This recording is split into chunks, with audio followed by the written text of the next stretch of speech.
Hello to the newbies, welcome back to the veterans. It is time for Ted to talk boxing.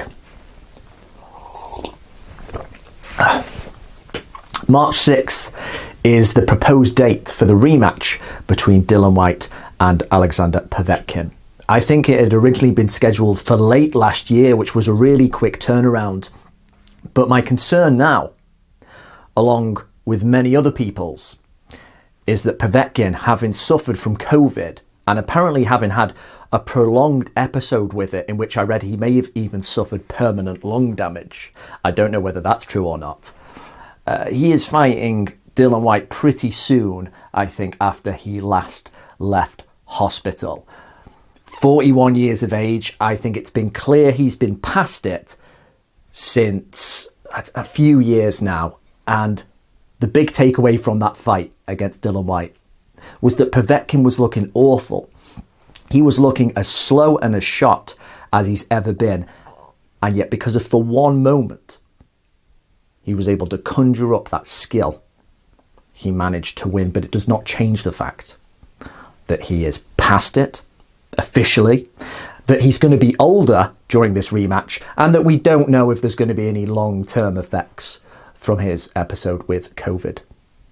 If he passes a medical, you'd think everything's fine, but it's just not a good narrative going in, is it?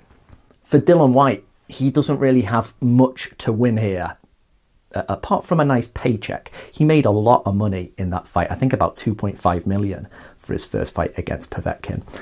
Apart from money, it's kind of lose-lose. Even if he blasts Povetkin out in one round, he's just knocked out a guy he should have done in the first fight. He wasn't supposed to lose. This is the rematch that should have never been. It was certainly a calculated risk with Povetkin. Yeah, they knew he had a lot of experience.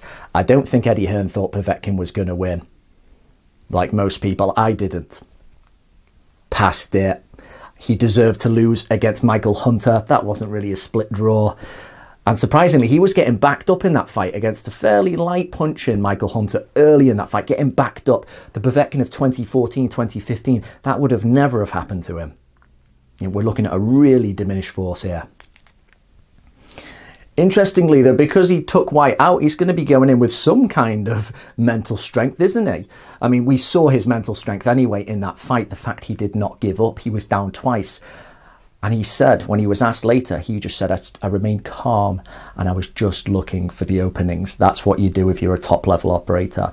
That's what he's going to bring again in the rematch. Is Dillian Whyte going to be a little bit wary now, to his detriment, because he's never been the most elusive guy? And when Povetkin did knock him out, I think it popped the bubble for a lot of people who thought we'd seen these great improvements. Dillian Whyte did go on an impressive winning streak after losing to Anthony Joshua. But those flaws were obvious to me. Always hittable, poor balance. Legs very straight, too close together to the point that sometimes when Dillian Whyte hits you and the shot is blocked, his whole body wobbles. And you think, what the hell's going on with his fundamentals? Always been hittable, and that means there's always going to be that chance for Povetkin, even though Whyte will be favoured in this rematch. Eddie Hearn says the plan is to get him to fight Deontay Wilder after. That would make for a very exciting year. But what do you think of this rematch? Is Povetkin this time really a lamb to the slaughter? Or can he do it another time? And if he does, is that the end of Dillian Whyte's career?